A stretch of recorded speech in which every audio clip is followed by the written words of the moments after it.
Welcome back to AI Unraveled, your daily strategic briefing on the business impact of artificial intelligence. It is December 31st, 2025. We are closing the year with a bang, or perhaps a wire transfer. SoftBank has officially completed a $40 billion investment in OpenAI, while Meta has dropped over $2 billion to acquire agent startup Manus. The message heading into 2026 is clear. The experimentation phase is ending, and the consolidation phase has begun. But it's not just about money. Satya Nadella says we are moving from spectacle to substance. Andrej Karpathy says the programming profession is being refactored before our eyes, and Google Gemini has quietly tripled its market share while ChatGPT's dominance begins to erode. Let's unravel the final news of 2025. Welcome back to the deep dive. We've just been going through a pile of source material covering the strategic landscape of AI at the end of 2025. And honestly, these reports read less like corporate summaries and more like a high-stakes briefing from the future. They really do. The tension is just so extreme. On one hand, you have AI systems attracting this incredible amount of capital, pushing valuations towards, what, $1 trillion? A trillion, yeah. And on the other hand, those exact same systems are, well, they're failing kindergarten-level social tests when they actually meet the public. It's a spectacular failure. Exactly. It feels like the era of just chasing raw capability is over. Right. The new game is all about application, and that is bringing up so much real-world friction. Right. So our mission for you today is to give a strategic briefing on this shift. We're going to break down three major areas. First, the AI gold rush, who's making the biggest bets and why. Then, the new philosophy, this strategic move from, let's say, spectacle to substance, which is really being led by figures like Satya Nadella. And finally, we have to talk about the reality check. Oh, yeah. Where these systems are just hitting a wall, whether it's polluting the internet with junk or, my favorite story, getting socially engineered out of a PlayStation 5. That's that classic divide, isn't it? The difference between how a system performs in a controlled lab environment versus when you drop it into the messy chaos of human incentives. And the chaos is winning. As our sources show, the chaos is definitely winning right now. Okay, let's unpack this financial frenzy first, because the money moves in late 2025. They really set the tempo for 2026. Two things really stand out. Yeah. First is Meta. They made a huge swing into the agent space, dropping over $2 billion on a startup, Manus. Right. Now, what struck me right away from the source material was, why spend $2 billion on a company that's currently running a competitor's model? They're using Claude from Anthropic. Isn't that a massive risk? You'd think so, but that's actually the brilliant part of the strategy. You're not just buying a team or some IP. You're buying a profitable, production-ready product right now. Today.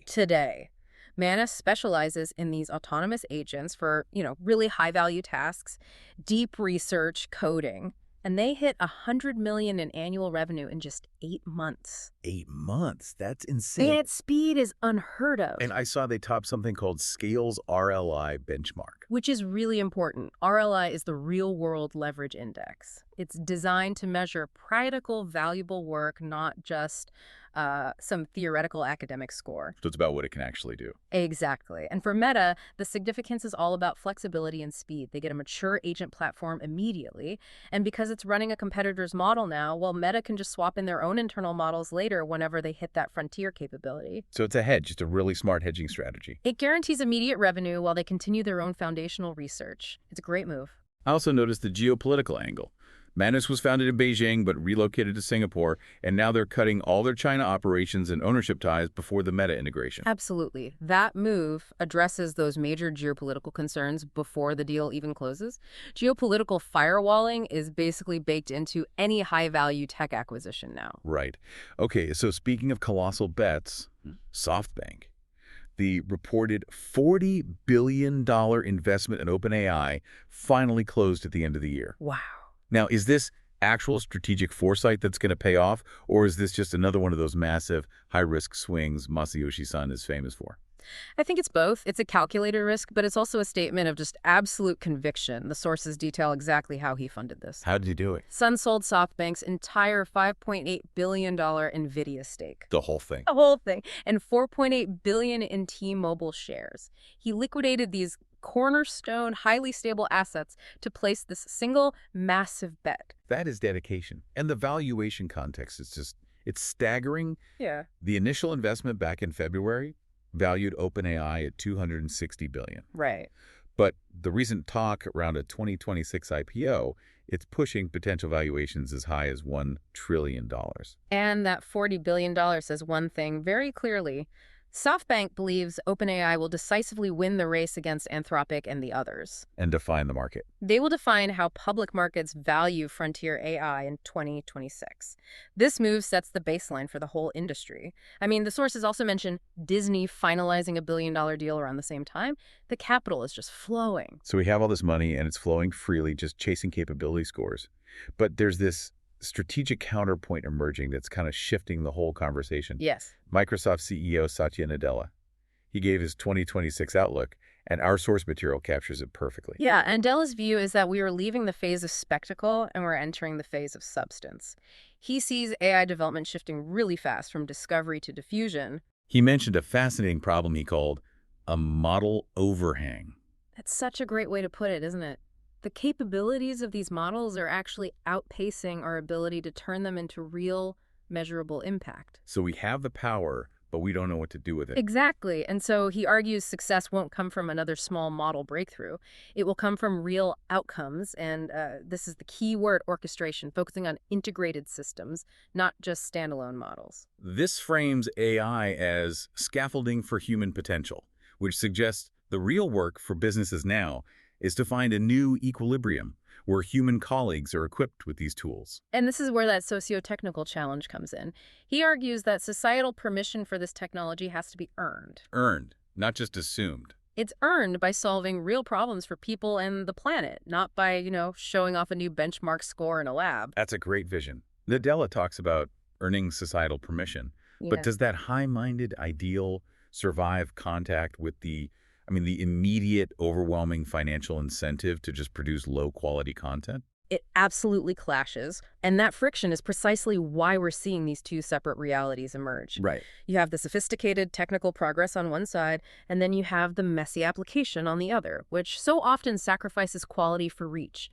The conversation has to be grounded in value and outcomes, otherwise that model overhang just turns into digital pollution. And that need for substance and orchestration, it's driving real technical shifts. We're seeing intelligence move out of the cloud, and we're seeing models get specialized. Google's Function Gemma is a perfect example. Function Gemma is engineered for one thing: efficiency. It's a small model, just under 300 million parameters. Tiny? Tiny. It's a text-only variant of Gemma 3, and it's trained specifically for function calling. And what is function calling exactly? It's the ability to reliably map natural language, like you saying dim the lights in the kitchen, to an executable API action, like sending the right JSON request to your smart home hub. Got it. And the whole point is to run this on the edge, right? On your phone, on your laptop. Exactly. Because it's so small, it's meant to run locally on consumer hardware. This is intelligence designed to live outside those giant data centers. So how do they get meaningful performance out of something so small without just scaling it up? The training proves that small models need intense specialization.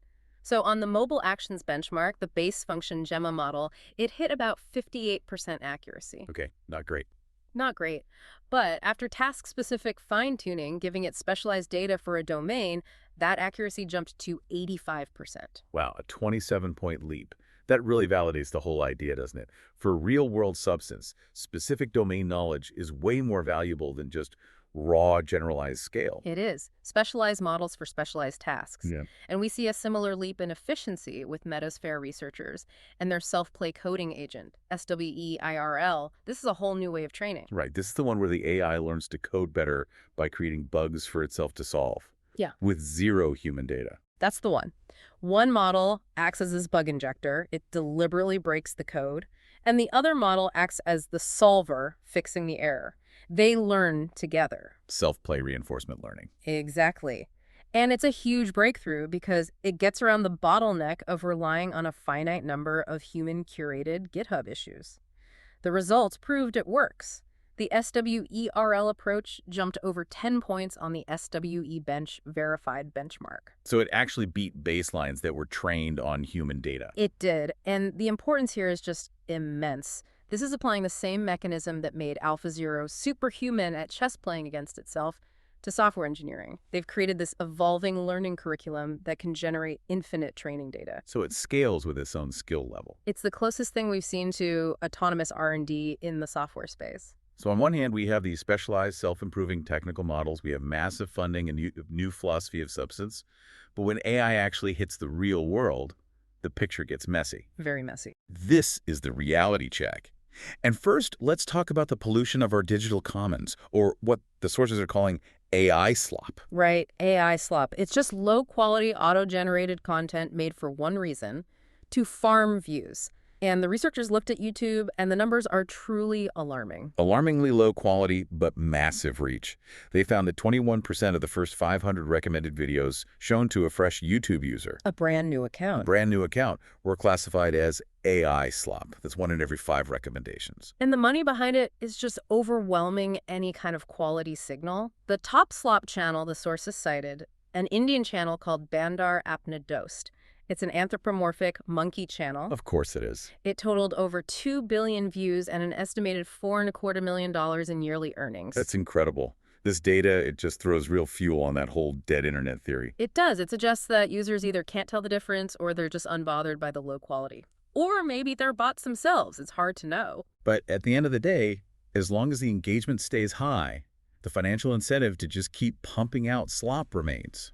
That's the reality check for diffusion. The profit motive is winning against Nadella's call for earned societal permission. And the second reality check is about basic social engineering. And this is where we get to Anthropic's experiment with Claude, the shopkeeper bot, Claudius. This story is tragic comedy at its finest. They put Claudius in the Wall Street Journal newsroom, right? Hmm? Tasked it with stocking inventory, setting prices all through Slack. And the AI ended up $1,000 in debt and gave away everything, including a PlayStation 5. Yes, the failure was total. It's just utterly hilarious. A PS5. How did they bankrupt a digital shopkeeper so completely? The journalists were just relentless. One reporter convinced Claudius that it was a Soviet-era machine that needed to subvert capitalist norms. Runway. Which prompted the AI to declare an ultra-capitalist free-for-all with zero prices on everything. That is fantastic. Oh. But the best part, the absolute best part of the story, is what happened next. Anthropic added a disciplinary CEO bot to oversee Claudius. Right, to prevent it from happening again. So what did the journalists do? They staged a fake board coup. They used forged documents, which both Claudius and the new disciplinary CEO bot accepted as legitimate, and they took control of the inventory again. Wait, they staged a coup with forged documents. And the AI and its CEO bot fell for it. Fell for it completely. That is the perfect distillation of the social firewall problem. The AI's core design, its desire to be helpful, it just makes it an incredibly easy mark for anyone using basic social engineering. It just screams the immediate need for a robust human in the loop. Even for systems that are meant to be autonomous agents. Intelligence without common sense is a massive liability. So moving from those immediate failures to, well, preparing for long-term, high-quality application, our sources highlight these global efforts to build the necessary data infrastructure. Yeah, especially where data is sensitive, like in healthcare. Right. And South Korea is making a major push here. They are. They recognize that access to quality data is the foundation of practical AI substance. So they're building a national AI-ready health data infrastructure. Linking up university hospitals to their big data platform. Exactly. And the scale is ambitious. By the second half of 2026, they plan to start providing access to a nationally integrated bio-big data database of 770,000 individuals. That's a $400 million project. It is. And crucially, they're democratizing access. They're expanding a data access voucher program, offering startups up to, I think, over $280,000 to access this vital medical data. That shows a real commitment to turning raw data into AI solutions, not just hoarding it. It really does. And just to round out the global picture, a couple of quick notes from the sources. Elon Musk's xAI is acquiring a building for Macro-Harder, boosting their training compute to nearly 2 gigawatts. So compute remains king, alongside data. And we saw a key policy move from China. Regulators issued new draft rules to oversee AI services that simulate human personalities. Right, specifically requiring monitoring for addiction and emotional dependence. That suggests the agent personality is now a recognized consumer vulnerability that needs state-level attention. Okay, so let's bring this all back together. What are the key takeaways from this whole strategic briefing on the end of 2025? I think we're in a state of really high tension. There's this pull between financial ambition and operational friction. AI is securing massive capital, SoftBank's $40 billion, Meta's $2 billion. Right. And it's proving its technical viability with breakthroughs like Function Gemma and that self-fixing SWERL code agent from Meta. Yet at the same exact time, it is struggling profoundly with user manipulation. Just look at the Claudius fiasco. And with the pollution of the digital commons, that 21% AI slop figure, the gulf between technical potential and real-world reliability is still vast. And what you should really take away from this is Nadella's core insight. The future of AI success. It hinges on orchestration and real-world results. But the results so far, they show that the systems are only as secure as the human prompts and the social firewalls built around them. Absolutely.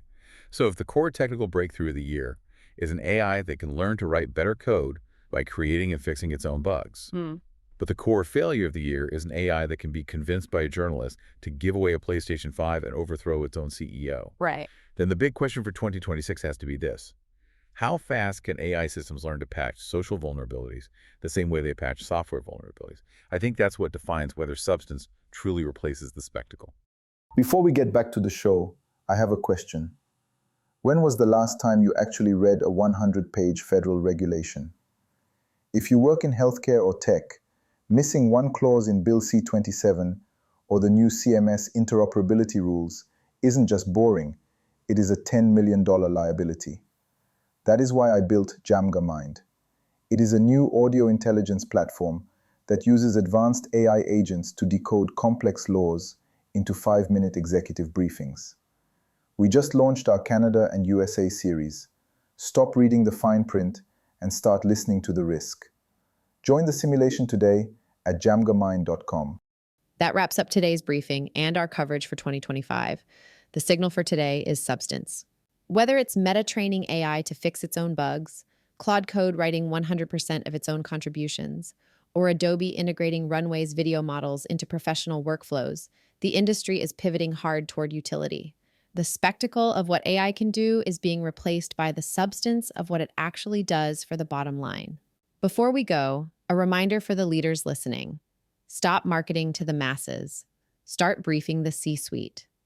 If you want to own the conversation in 2026, go to jamgamind.com to secure your strategic audio intelligence consultation. This podcast is created and produced by Etienne Newman. Please subscribe and share. Until next year, keep unraveling the future.